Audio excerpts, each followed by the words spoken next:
Demak, qizlarjonlar, biz birinchi bo'lib nima qilamiz? Matoyimizni qo'yib olamiz, uzunligini belgacha olib olamiz va andazalarimizni qo'yib olamiz. Zo'r andaza chizishni o'rgansanglar, asos darsimga tez yozilib olsanglar, aynan mana shunaqa sizlar o'zingizlarga asos qilib olasizlar. Oson bo'lishi uchun mana asosni tushirib olganman. Xos sizlarga, demak, reglan fasollik olimpiyani qanday tikishni ko'rsatib beraman. Tasavvur qiling, bu xos sizda asos. Demak, boshladik. Birinchi bo'lib, oldidan bo'yin o'yindidan 5-6 sm tushasizlar. Qo'ltiq o'yindisidan 2 sm tushasizlar. To'g'ri chiziq tortgan holatida shuni 3 ga bo'lasizlar. Naglas va bundoq qilib aylana hosil qilasizlar. Reglan fasonni to'g'ri qilib qo'ysanglar, mana bu yerda qo'ltiq o'yindi bor joyda sizlarda zalom beradi. Shuning uchun ozgina plavlenni olib ketasizlar. Bu bir. Endi chok haqi beramiz. Bomberimiz o'sha buksiylardan tor bo'lib qolishi kerak emas.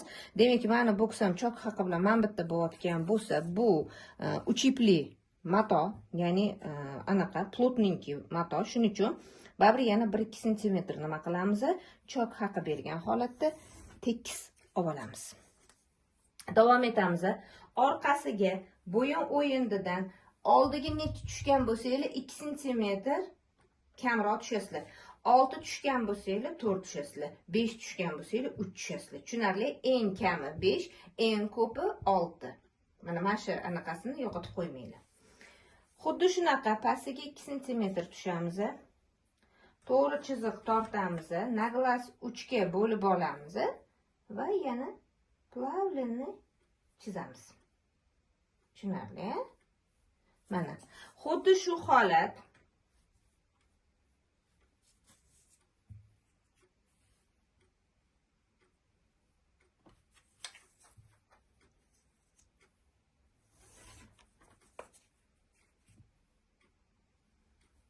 Voila.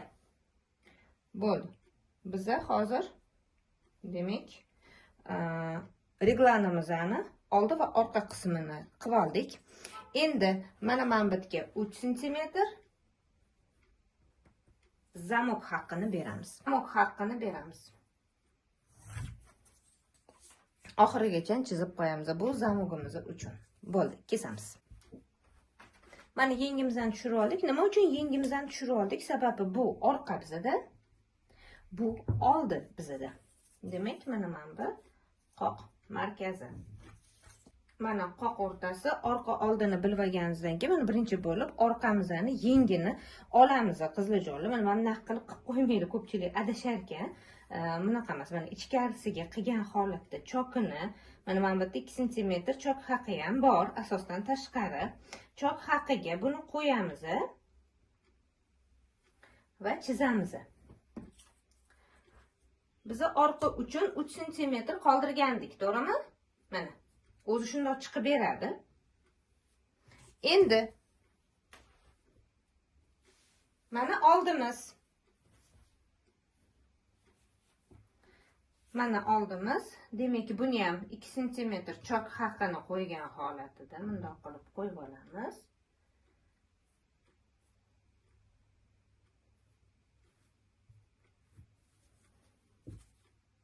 Kakras mana 5 sm. Demak, bundoq qilib qo'y. Mana keltirib qo'ydik.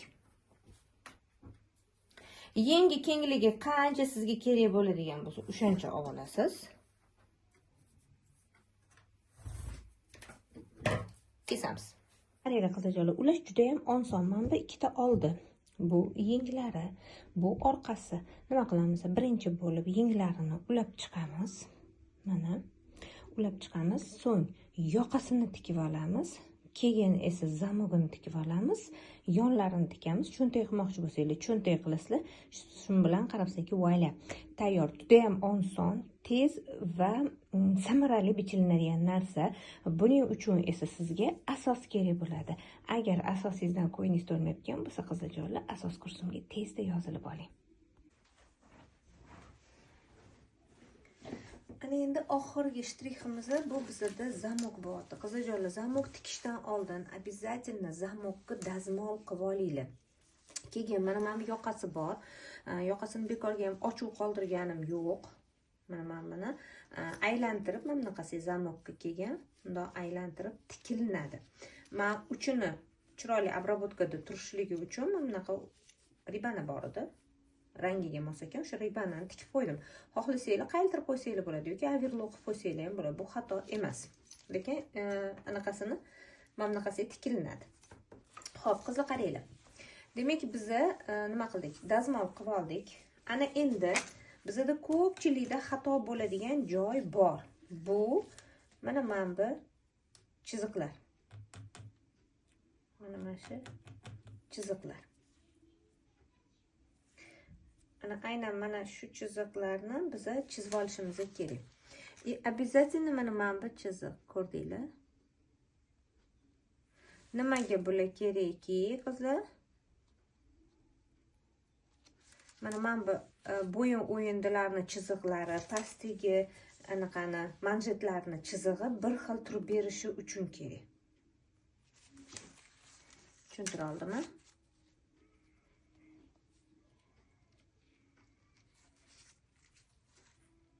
Bundoq qilib chizib olasizlar.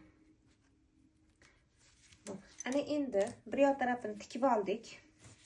Mana bunaqa katta turibdi hozircha. Hozir tekshirib olish uchun yana ikkitali lapkada tikib olamiz. Bu yoq tarafini ham hammasi joyida bo'lgandan keyin mana shu chokini oldidan bittali lapkada 01 chok qoldirib yana tikamiz.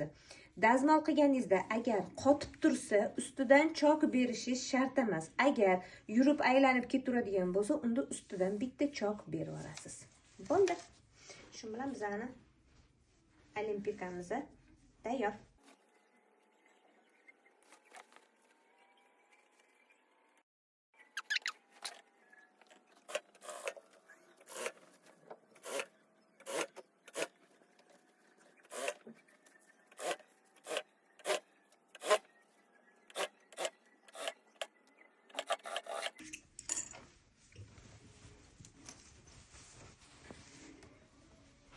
Mana qizlar.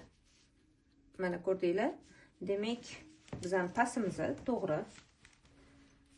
Bo'ynimiz ham hozir bulavkasini olib qo'y. Ko'rib olish kerak. Noto'g'ri bo'lsa boshqatdan yana tikish kerak. Mana demak, bo'ynimiz ham sal notekis ekan. Salgina. Buni to'g'rilaveramiz. Xo'p, ana endi buni mana to'g'rilab bo'lganingizdan keyin 01 chokda yana bitta chok yurg'izib chiqasizlar. 01 chokda yurg'izib chiqasizlar. Bitta dazmol qilib ko'rasizlar. Mana bunaqa turishi kerak. Bitta dazmol qilib ko'rasizlar. Agar yurib ketsa, unda ustidan ham bitta chok berib yuborasizlar. Bo'ldi. Qizijonlar, dazmol qildim. Juda ham yaxshi yotib berdi. Mana bitta millimetr anaqa bo'ldi. Tez yursam bilinmas. So'kishga erindim to'g'risi. Buni orqasini hozir bundoq qilib tikib qo'yamiz, qayiltirib. Mana yoqasi. Zamok orqasiga tikib qo'yamiz. Bo'ldi, voila. Hammasi tayyor. Zamoklarni ham tikib bo'ldik, yana yoqasiga. Hozir ochaman, ko'rasizlar. Zaryadkada bo'lganiga telefon shtativga qo'ya olmayman. Mana qizajonlar. Hozir endi nima qilaman? Oldin qo'lda men chokini prям anaqa uchiga qilib qo'lda choklab olaman yoki bulavkada qilib olib, bitta chok berib oraman mana shu yerdan, o'rtasidan. Mana bittadan emas, mana shu o'rtasidan bitta chok berib oraman. Bo'ldi, yoqa yotadi. Shunda mana bu yopadi. Qizajonlar, orqa tarafi mana chiroyli turadi. Choklari juda chiroyli chiqadi agar mana shunaqa обработка qilsanglar. Ko'rasizlar? Juda chiroyli chiqadi. Mijozlaringizga ham shunaqa обработка qilib bersanglar, hammasi rahmat deydi sizlarga.